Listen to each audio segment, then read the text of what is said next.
An amazing panel of people here. My pronouns are she, her, and my background educationally is in psychology, general psychology, industrial and organizational psychology, and I am a certified diversity practitioner.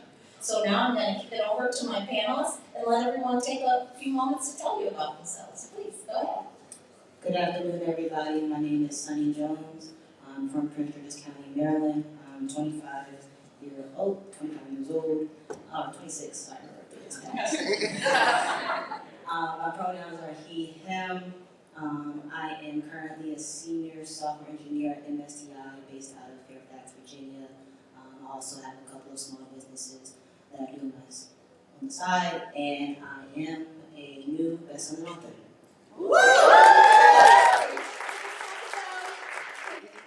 Hi everybody, my name is Kourtney Rincon. I am originally from Virginia, but was taken to South Florida after my dad was facing a 20-year prison sentence for murder and my mom was a drug addict. And so I was got in custody of by my grandmother and actually got pregnant when I was a teenager after my mom was murdered. And so I started pursuing all the great things, and I went on to get 3 degrees, and I was actually a behavior analyst prior to getting into tech.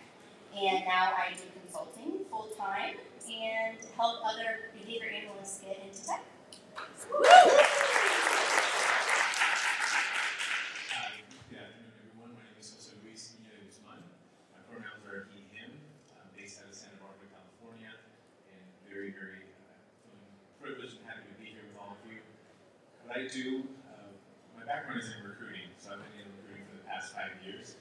But most recently, I've shifted and taken my experience that I've gained, and I've co-founded a company that's called Purely Prep.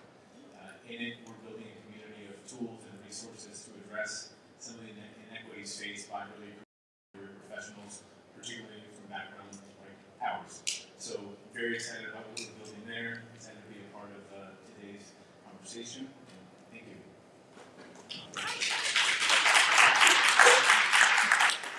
Hi everyone, I am Nyamekye.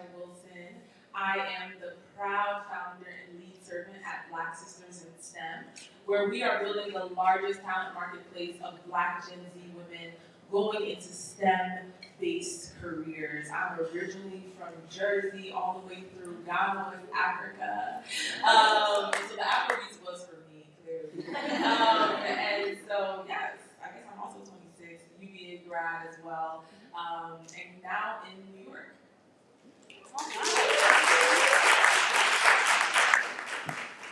So we're going to be talking a bit about resilience in the tech industry. And resilience is a topic that's important just in life because we all go through things. So when I look at this panel, you're sitting there and thinking about your life experiences, what does resilience in the tech industry mean to you? And why do you feel it's important? Who'd like to take that first?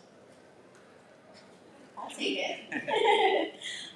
So, I mean, being Black and brown people, resiliency is just a part of our everyday, but I really take it as something that I have had to harness, especially in sales, right?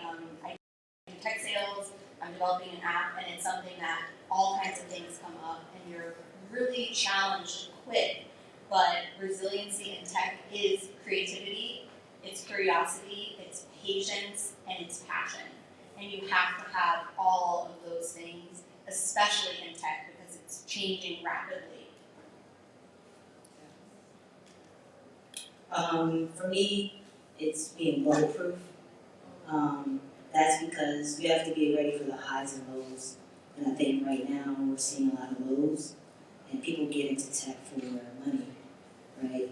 For being real. So we have to also be prepared for those lows that concern. Yeah, I believe that resiliency is also the ability to go through and stand, right? It's really the ability to stand. But more than that, I think it's about understanding that pain always has a purpose. All of us here can literally pinpoint moments of pain, of trauma, of sadness, of depression, of anxiety, that later on we realize were those exact same Genesis moments for something new in our lives. And so for me, resilience is also being able to go through moments of pain, knowing that they're still purposeful. And for me, I believe that nothing in life is wasted. And so being in a field like tech that is always focused on the new thing, the next thing, you could easily get FOMO, or you could easily think you have, you're not the best in the room, or you have imposter syndrome. And to be able to understand that every aspect of even your own self-doubt can lead to a better future for not only you, but the next person standing next to you, or that you haven't met, is really what resilience is all about. I always tell all of our girls that you are the moment that someone else's moment is waiting for. And so resilience is understanding and keeping that. That even in my moments of pain, someone else's moment of pain can be resolved by the solution you found in your moment of pain, that now the next generation doesn't have to follow and start from the same zero. We can now start from 10, 20, 30, et cetera, et cetera. You better say that. Well, I definitely echo what all our panelists have mentioned. There's this term that's thrown around quite a bit in our space, which is the dream career, right? And the dream job, and the dream company. But behind that nice sounding term, marketing phrase, there are real struggles, real pain points, lows, disappointments, being passed up, not being compensated the same as your peers in some scenarios, and all that is difficult, right? And so what I always try to encourage others is, rather than adopting an attitude that's defeatist, that's like, why me? Like, why is this happening to me? You can ask the same exact thing, the same exact word, but with a heart of curiosity, and it's like, why is this happening to me? I know that there's a greater purpose of why this is happening to me. So I love what you said. I couldn't agree more, and that's what resiliency for me means in tech. So when you think about your careers, I'm going to ask each of you to share with this room of amazing people a personal experience that each of you have had where you had to overcome setbacks in your career, and then let us know how you were able to turn those setbacks into comebacks. Who'd like to go first? I'll go first. My tech career isn't that long, obviously. It's long enough to be up here on the stage, okay? Okay, you're right. That part. So before COVID, I was fully working for myself, building websites and things for small businesses. And then my setback is when COVID happened. I got scared, and I turned around and got a 9-to-5 job. And through that, it kind of taught me a lot. To where I am now as a senior developer somewhere, it's like if I didn't take that step of finding a 9-to-5 and growing my resume, I wouldn't be where I am right now and with the businesses and the networks that I've met right now.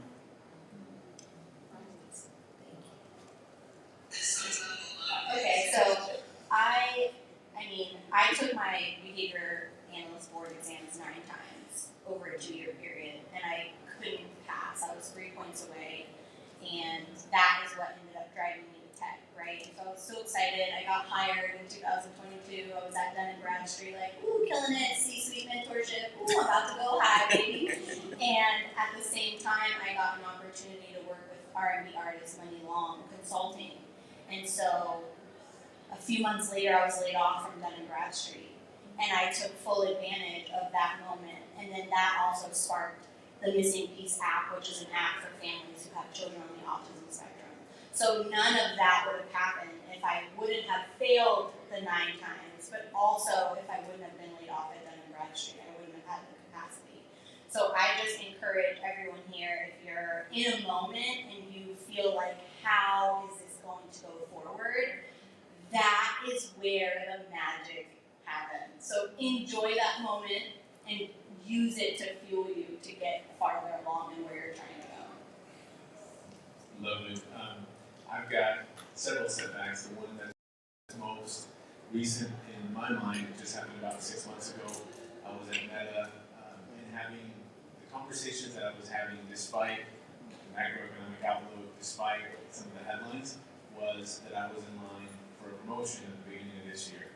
So I had received adequate assurances that I would be staying, that I would keep my role and kind of go into a more senior role.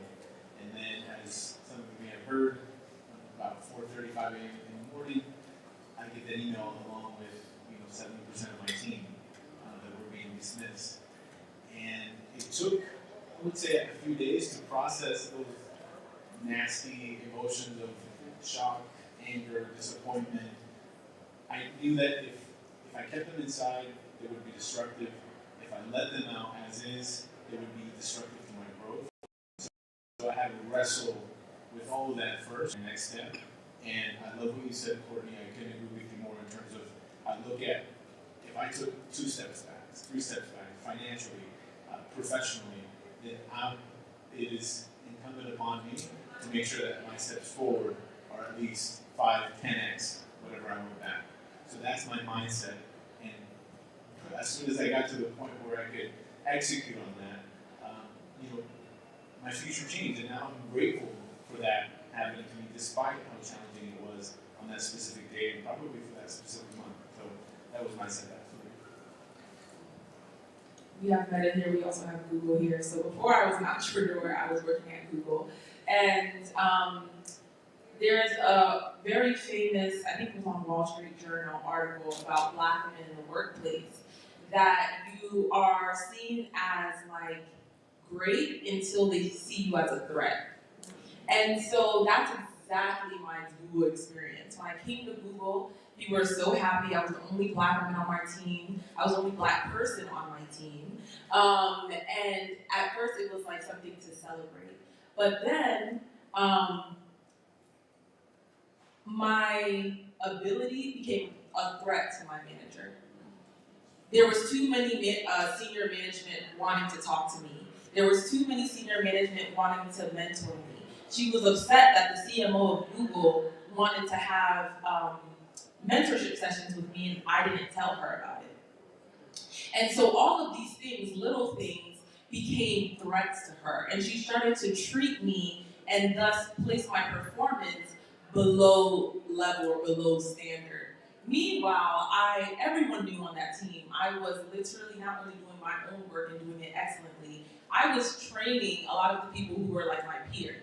Because when you get it, And so, so people just get it. So, and that environment of literally being wanted until I was of value really let me know that Black women are constantly in spaces where we always have to tread so many different terrains. The intersectionality of our identity brings so many different experiences, and I wanted to create something, a catalyst that would be able to help Black women throughout all of these situations. And sometimes I didn't know if it was my gender, I didn't know if it was my race, I didn't know if it was both, but I knew I wanted it to stop. And I knew I wanted to make sure that there was a voice, there was conversation about this for all the other Black women who I knew were going through something similar. And so that led me to build so much emotional intelligence around the work that I'm doing now. Yes, you can learn Python. Yes, you can learn JavaScript. Yes, you can learn all of these things. At the end of the day, you're going into places that still don't understand how to operate with you. How to see your excellence and not be threatened. How to see that you stand tall and that's okay. And so that's not even okay, it should be celebrated. And so I was like, when Black women, especially young, impressionable Black women are going into these spaces, no one is telling them the game. No one told me the game. And so I had to go through all of these things and struggle when I was still the best performer on my team. And so these are the things that really catapulted what I'm doing today and makes what we're doing so powerful. And so it's actually, like I said before, my pain. Can I just add something, please? That if the common thread here, and I want to say Black women, so sorry guys, but we always try to make things better. If you notice, in all of our places of pain, we constantly try to make it better and give back to people. And I just feel like that is an additional layer of the resilience and the teaching so that it doesn't have to keep happening. Like, I love being able put somebody on or introduce somebody to somebody else, because it takes nothing for me and that changes somebody's life. Yeah, that's also true. And for any of the Black or brown women in this room, you know and you will see it, that pet to threat is real. Oh, I saw a graphic file and I said, oh, were they in my career with me last year? What happened? So we know that definitely does happen. And that is why it all comes back to that resiliency, because we face those difficulties, but we want to be able to keep moving forward in our lives and keep seeing the value that we have. So when we think about that resiliency and how we move forward, for the four of you sitting here, you're in this space, you all have these lists of wonderful accomplishments and things that you're still accomplishing and that you'll accomplish long after you leave here. So when you think about the key traits that are most important for being resilient in the tech industry, what would you say your top three key traits are for each of you for being resilient in the tech industry?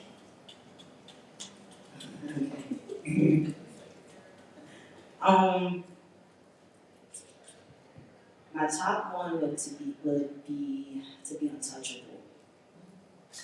To be untouchable and to be determined, to stay on top of the skill that you are doing in your job field. So for me, being on top of the latest trends, if something changes in a language or a code that I'm working on, making sure I'm staying on top of it. Right now I'm focusing on Sharepoint, and Sharepoint is migrating to their online to SPO. So for me, it was really digging in and knowing more about Power Apps and SPO than anyone else as a SharePoint developer, making myself untouchable. And then also something my mom taught me is to be able to advocate for myself. Walking into a room and making sure when you don't like something, you need something, that you advocate for yourself, get it done, and if they can't do it, find someone who can, because there's always a person over the manager, there's always a person over, just keep going up the chain until you get what you need.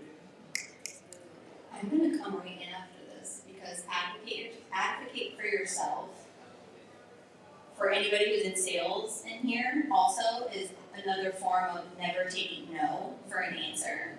And despite going to your manager and hearing, oh, it's not this or it's not, go to his manager or her manager, go to another department head, never accept no for an answer. That is a huge one, I would say, in being resilient, no matter what, especially in this landscape. You guys are going to probably be applying to tons of jobs and hearing no's all the time.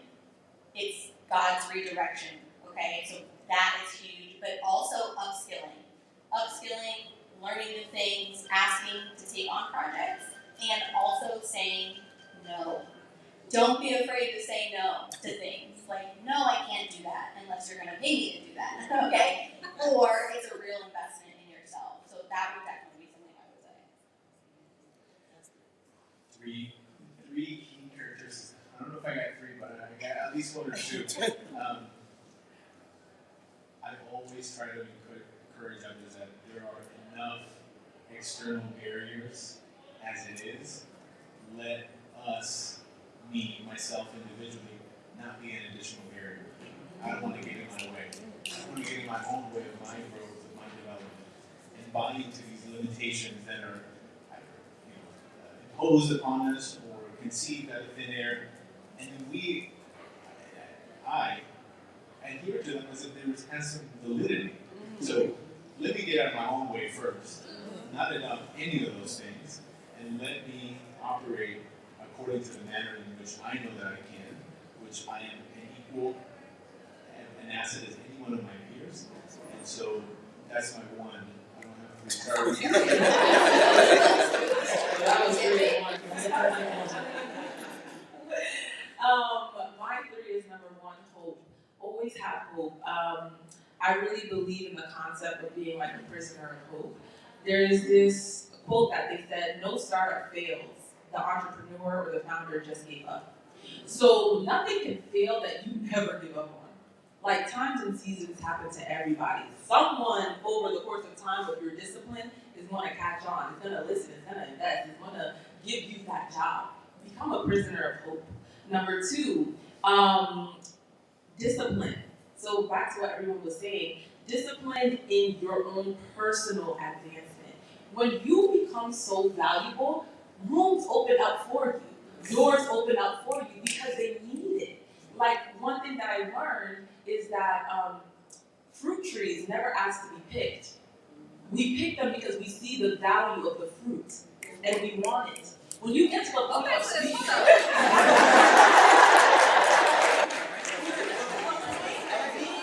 so valuable that people will travel to come here, speak, be around you, hire you. Listen, it's not an application anymore, it's a referral. Yeah. So number one, prisoner of hope. Number two, be disciplined in your personal and professional development. And then the last one, I don't even remember what the last one was, but I will say that Just say something amazing. Okay, so it was hope. Okay. Well, I don't remember. When I remember, I'll give it back to y'all. But yes, that's what I think requires you'll need within resiliency. I'm like, I have to remind myself that I'm up here moderating because I just want to put my microphone down so I can clap. I'm like, what? Oh, I'm holding the cards. Okay, I'm focused. I'm not focused because I'm just listening to this beautiful display that's in front of us right now. I'm like, oh yeah, my ears needed to hear that. You ever hear somebody say something and you're like, I needed that in my life at this very moment? That's how I feel right now. And we've talked about all of this stuff. So I shouldn't be surprised that they're saying all these amazing things. But it just strikes me, and I love it. So I have a question, and I'm going to pose this question initially for you, Sunnie, and then for anyone else on the panel who wants to answer this question. So as an underrepresented person or someone who's a person of color or a Black person in the workplace, especially being in tech, how have you faced any setbacks related to systemic inequalities in the industry? And share with us what steps you've taken to overcome those systemic inequalities. I'm gonna start with how I overcame them because I don't want to forget. And it really goes back to my two traits that I said: advocating for myself, being determined, showing up, being untouchable. Right? Those are how I overcame these things. So being young, being Black, being queer, and being a Black trans man in this society right now is hard. So people will know my gender. They'll know how I want to be, what's the word I'm looking for? Seen. Thank you, brother. And I still get misgendered. And right there, it's like I have to be able to advocate for myself to be like, excuse my language, you fucked up. Because you know, and it's like if you don't call people out, they'll never learn, they'll never take the time to learn, they'll never understand. And a lot of times I'm not asking people to agree with me, but I'm asking you to respect me.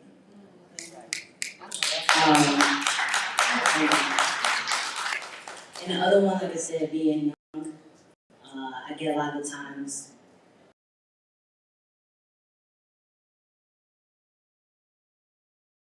like I said, I'm 26-year-old. I just turned 26 in March, so I was 25, right? You're young, you don't know anything, but I had people in the CI who, took a chance on this young guy, right?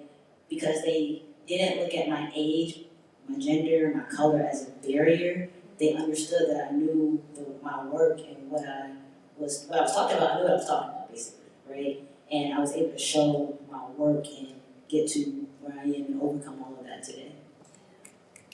Love it. I'm going to keep holding it, but every time somebody speaks, I just keep thinking about that. So, anybody else want to answer that about any setbacks, systemic inequalities that anyone's experienced? Okay, I just want to make sure I give everybody an opportunity. So, next question I have, I'm going to ask you, Kourtney, and anyone else on the panel who wants to answer this question. How do you feel that companies can best foster a culture of resilience among their employees, especially during times of crisis or uncertainty, like with all of the layoffs we've been seeing? What do you feel that with a short story first. And unfortunately, if anyone here works for Dun& Bradstreet, sorry. But they essentially just called us onto a meeting and said, you won't have access to your computers for an hour. In an hour. And so I think leadership, right, in moments, especially moments of transition, of fear, of change, that just honest and vulnerable leadership is a big one that people need. And then also compassion. You know, isn't ever an easy way if you've ever had to lay somebody off or you've been laid off. There's no easy way to do it, but there is an efficient, compassionate way to do it. Introductions, right? Helping people get jobs after, not doing it over a Zoom meeting and just saying deuces. Like, that was a really terrible experience. So I think companies need to be honest, right? Especially if you're in a startup space. Be honest with where you're at and see if, you know, if there's another area of the company that someone's willing to be in that you can learn in that industry, right? If you're in sales and you're like, maybe you're in a startup and your job's at risk, ask if there's somewhere else in the company that you have an interest in, or leadership should be offering those things to you. So that would be my advice. All right. So as we think about all of that, we're talking about resilience and the importance of being resilient. How do you balance the need to be resilient with self-care? What does that look like for each of you? Self-care and avoiding burnout, because the tech industry is a fast-paced industry. I'm like, what happened? Did I make a joke? I want to start this because this is going to show my age of Gen Z. I don't burn out because I feel like, just speaking about my generation, we don't allow ourselves to burn out, and you probably have seen social media posts like TikTok and stuff, and it'll show the different generations. Gen Z nowhere near the computer, right? And it's not like we're not doing our work, because our work gets done, right? But we use our PTO, and I use my PTO. I'm gonna use it because you're not going. Like I said, you're not going to burn me out. But another thing I think that I've learned from my mentors is mental health, and right now Black mental health. So getting a therapist and actually using the therapist, right? Finding a hobby to do things. So use that PTO. Words of wisdom from Sunnie, everyone. Use your PTO, and don't be afraid of therapy.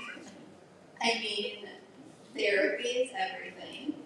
I had so much trauma, and I also have 4 kids, and I'm an entrepreneur, and so burnout is very possible and very not fun. I've been there. So what I've learned now is, again, like what I was saying before, is learning to say no more often, but without guilt. And sometimes that could be friends, sometimes that's work, sometimes that's going to conferences. You're like, no, like it's just not going to work. But taking care of myself has been a huge journey, and I'm an advocate of therapy. I love Jesus, and for me, honey, that is it. That has been a process. I would say I'm still continuing to learn every day.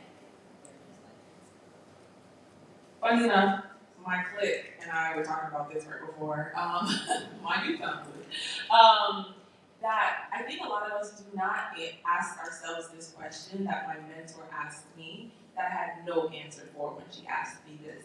And this was earlier this year. She said, what brings you joy that is not connected to a KPI?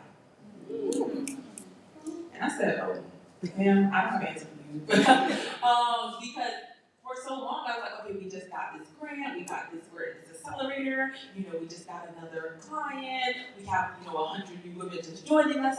It was always metric-based, and I was getting my joy, of course, from the impact I was making, but that joy was connected to work. What do you truly enjoy that is not work? So many of us don't have an answer. And that's a question you should really sit with and wrestle with and get an answer and do it. Put it in your schedule. I literally schedule mine. Mine is, I love praise. I'm a flag dancer. That is who I am. That's what brings me joy. It also brings me joy to call my family randomly and make jokes about them. And so, like, calling my dad and hearing my dad talking about how he's trying to wipe me off to the next Ghana man he sees, like, that gives me joy because I just, I'm just like, wow, my dad cares about me. Because, that past generation, the way they show love is a little different. So the way he's thinking about me to wipe me off, I was like, oh, I love it. It's so cute. So that gives me joy. And some people would say, well, you're wasting your time. Your dad and mom can't talk to you for less than 15 minutes. Well, you don't have time to do that in your calendar. It's like, no, you do have the time if you make it. And so find and literally put it into your calendar if you have to. I have this hilarious calendar block every Saturday that says connect and reconnect with the aunties. And so I love talking to my aunties. They give me rich auntie energy. And I just love that. And so I'm connecting and reconnecting with the aunties, right? And so that is what I would say for this. Really ask yourself that question and find an answer. And then put it in your schedule and make sure you do it.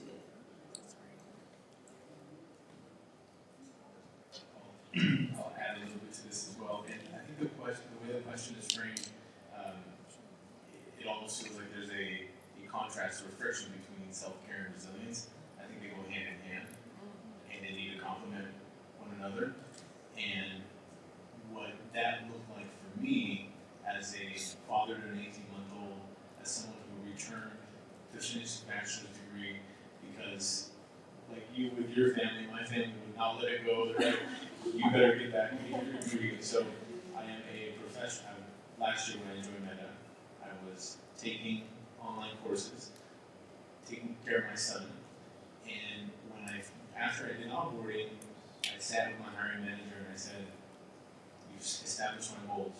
Does it matter to you how I get there? As long as I get or exceed them." No. Okay. Here are some parameters and boundaries for me in terms of meeting times, in terms of time with my son. If you can meet me even halfway at honoring these requests, I will be an even more productive team member.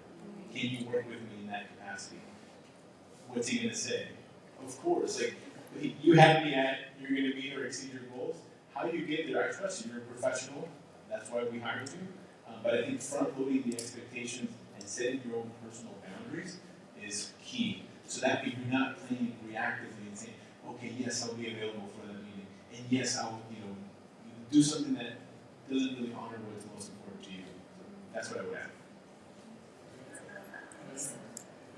So when we think about all of these different dynamics that are in play and being in the tech industry and just the frenetic pace of things that can happen there, in each of your opinions, what do you feel is the biggest challenge facing the tech industry today, and how do you feel an individual can build resilience to overcome that challenge?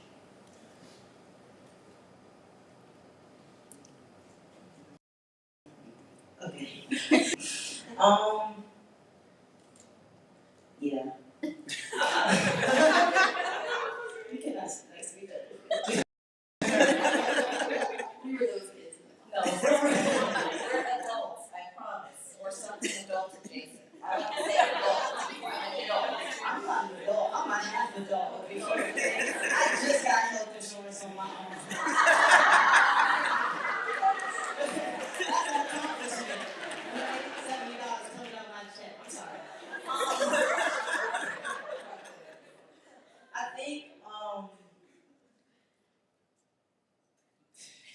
being open-minded. There you go. Being open-minded because you apply for a job at the bottom. It says we do not discriminate against gender, race, religion, blah blah blah. Right, the line.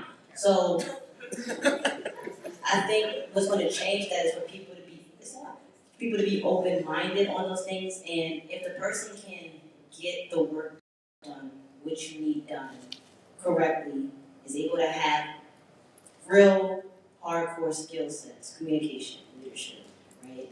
Everything that everyone up here had wonderful things they've said, and able to show those characteristics. Why does X, Y, and Z matter? That's all I got. I actually forgot the question. Okay, so I put a little spin on it, so I'll just read it It's okay. as is. Okay. I put my own little spin and they're looking at me like, is that question on the list? Well, I No, swear, I was like, what question is this? See, all of them looking at each other, and I swear it's on the list. So in your opinion, what is the biggest challenge facing the tech industry today, and how can we build resilience to overcome it? Okay, so two-part. Biggest challenge, hiring us. Really hiring us, right? And especially as a mom, so I'm going to give a little story just to piggyback off of what you said. I have been asked in interviews, are your kids going to be an issue? Real question, right? Really. HR had on like, Do you think you'll be able to do the job effectively? I've asked. Do you ask men those questions? I've asked them, and I knew it was legal, but only after, right? So just that was something that I learned very quickly. So hiring us, but looking in places that are not the normal places to find us, to expose the tech industry, like in the hood, okay? In places where we know beautiful people and minds exist, but actually going there and showing them tech, right? I talk to so many people and they're like, I'm like, hey, have you ever thought about getting into tech? And they're like a phone? Like, what does that mean, you know? And that's crazy to me. That just seems so crazy. So I think one part of it would be going to the source, right? Truly going to the source and showing people what tech is. And then building resiliency is, again, you know, never giving up and changing the way that we think of what resilience is. Because sometimes I think that being resilient, especially in our communities, can be, we always gotta keep going, right? And we can never rest. So that's why I've had to learn like what that looks like, what rest really is, because all I knew how to do was go and work and produce and KPIs, and I was like, I'm good at it. So that was hard to just do things for joy. So resilience, right, is saying no and taking a break. wow, amazing. I think the biggest challenge facing tech currently is philosophical, and in terms of the direction of do we treat humans as who should be at the center of what we do, or do we go in a direction where human beings are disposable, right? So I think there's a struggle happening between leadership that prioritizes capital, wealth, profits, and technology for the sake of building technology, versus perhaps entrepreneurs like you and others in this room that are building companies to do social good. And I think this is the dynamic that's going to play out, hopefully with a better outcome, with more leaders like yourself than the status quo, because I'm not liking what I'm seeing and what I'm hearing, especially from even established brands. I think human beings should be at the center of the work that we do.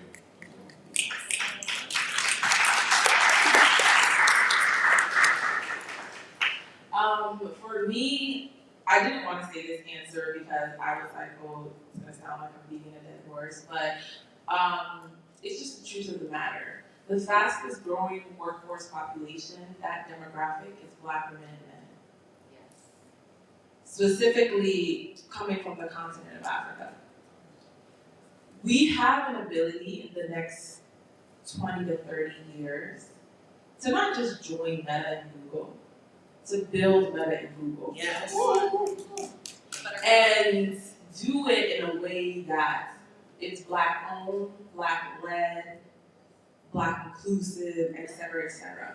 And I say this and it's controversial to many, but there's a quote by the Combahee River Collective, if we have any Black feminist thought people up in here, that says, once you solve for Black women, you are innately solving for every other identity, because Black women deal with every intersection that any other identity would face.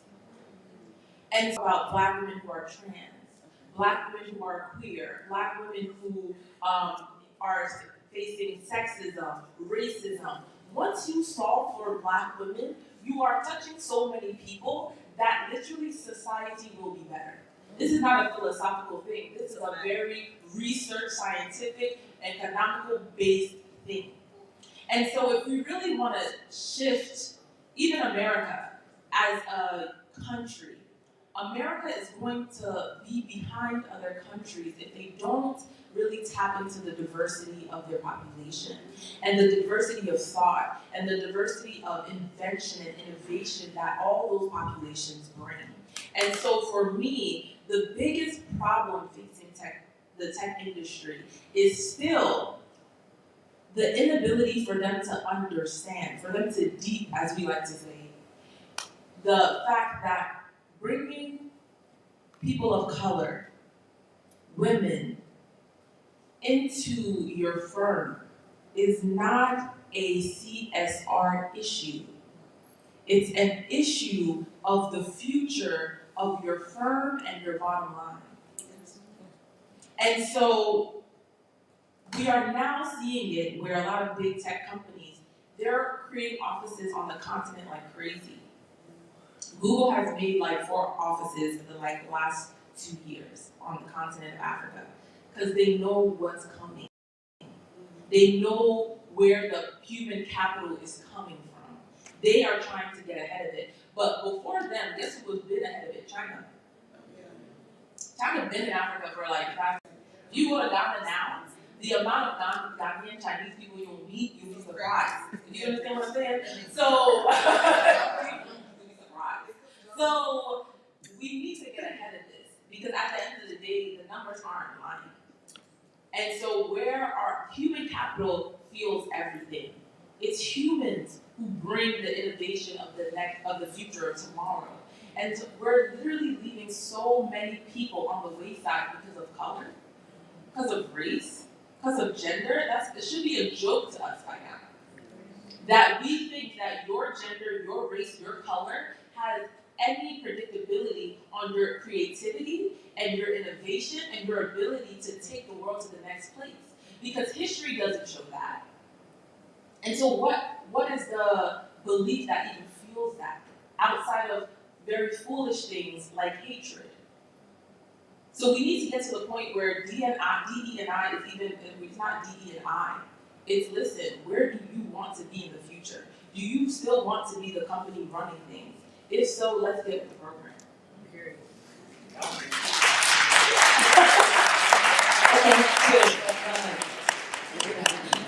Well, that was amazing, and I have to say, I can't believe it. We're at time. I was like, we thought, are we going to get through all the questions? And I said, there's no way. And we did not, and so it worked out beautifully.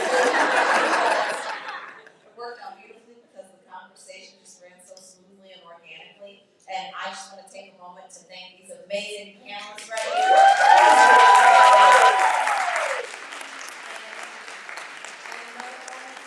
Please give yourself a hand. Thank you so much for attending today. Stay safe out there. Okay, Sunnie.